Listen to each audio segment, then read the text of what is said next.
Hey, Anthony. Obviously, you guys thought you turned a corner last week against Jacksonville, just in terms of being able to close out games. But obviously, these issues keep coming up. Why do you feel like the issues with protecting leads keep coming up for you guys? Well, until I watch this game on tape, Popper, there's some things I'm not going to be able to answer tonight. I can tell you that. I know we started slow on offense, but then we picked it up. We got into a little bit of a rhythm. We scored twice before the half. We came out, got the ball back, scored. Defense dominated in the first half. We did not in the second half on the defense side of the ball. I have to look at the tape to see exactly why we didn't do that. I know from standing on the sidelines, I saw some guys did not make some plays that we made in the first half. We held that team almost to 1 yard rush in the first half. In the second half, all of a sudden, they ran the ball all over us. And it's just it's frustrating. I know that we can figure this out. I saw too much good today on the football field. I saw these guys, start fast like they've always done, take charge of this game in the third quarter. I thought we had the game under control, and then to not make the plays in the fourth quarter to finish the game is very disappointing, very frustrating. Obviously, when you're blowing leads like you guys have been over the last 4 weeks, the players aren't executing. But when this keeps happening over and over again, how much of the responsibility? I wouldn't just put that on the players. How much falls on the coaching staff? We're a football team. I mean, it goes into coaches' calls, players. It's everybody. It's not just the players. We have to figure this out as a team. And then Desmond King wasn't available for you today. He got added to the injury report, the non-injury related that was team's decision. Team's decision. Okay, yep. Thank you. Ready. Anthony, I know it's immediately after a game and stuff, but with the blown leads and everything, is it time to start looking at making changes with coaching or personnel, or is everything on the table? Well, Joe, right now it's not time to make those changes because this is what we have. This is our staff. These are our players. So right now, what we got to do as a group is figure this out. Okay, why we're blowing these leads that we're getting, and why we're not finishing games like we need to in the fourth quarter. We did it last week and didn't do it this week. So it's too soon for changes right now. What would it? Okay, but what would be the difference in not making changes this year compared to last year when you made a? Well, what do you want to do? Go hire new players, go hire new coaches right in the middle of the season? You can't do that. This is what we have, and we got to figure this shit out right now. But you did make a coordinator change last year. Yeah, I did. Yeah, that happens. Could that be on the table again this year, or? Anything could be on the table, Joe. Okay, thanks. Sure. Gilbert. Anthony, what was the mood in the locker room, and what was your main message to the players after? The mood in the locker room was, it was what you would think. Very disappointing, and guys were down.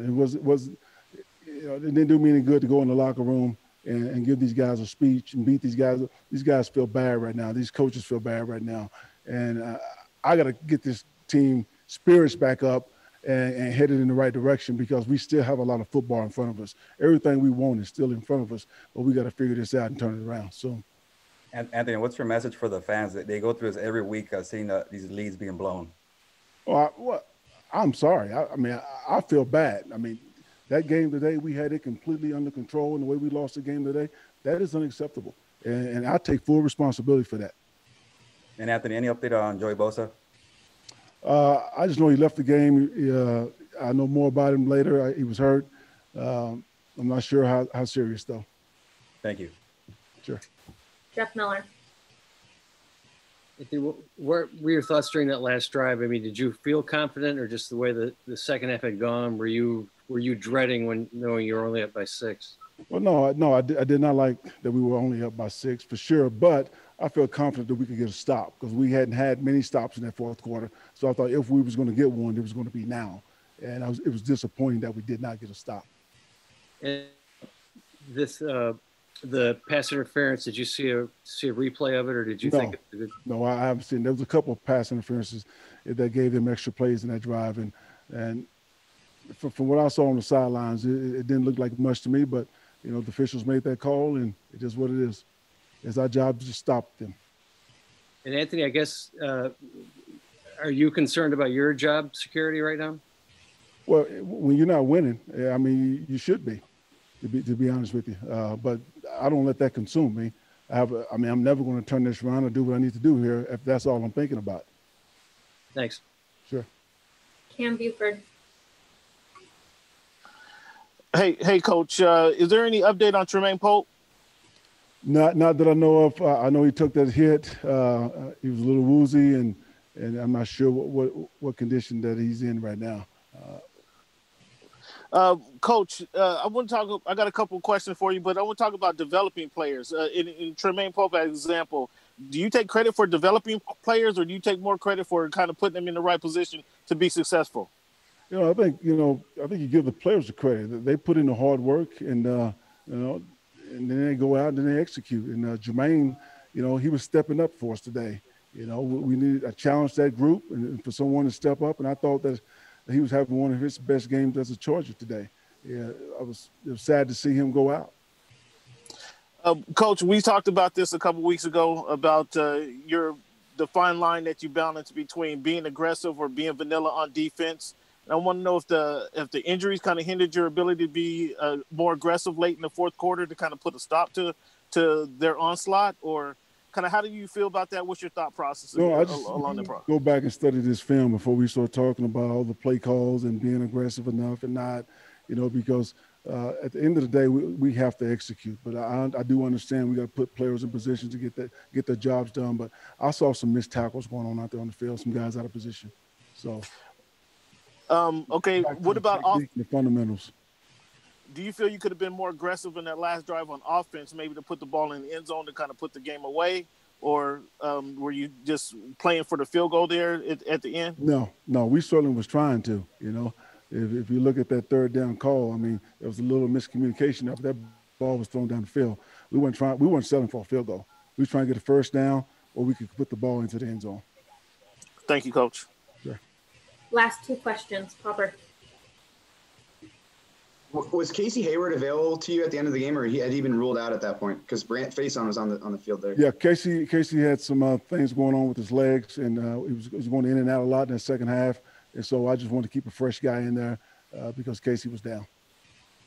And then just with the inconsistencies on defense, you guys have had really good spurts at times, but it seems like there's always a quarter or two where the inconsistencies come up and the lulls come up. You talk about, missed tackles, out of position. At what point does the lack of execution, though, go from the players to the coaching and just not getting your message through to these defensive players? Well, like I said earlier, it's not just on the players. We're a team. It's coaches first, then players, if you ask me. And so, we will watch this tape together as a coaching staff tomorrow, and we will come up with some solutions. I can tell you that right now. But what we did today was just not acceptable. Last question, Joe Reedy.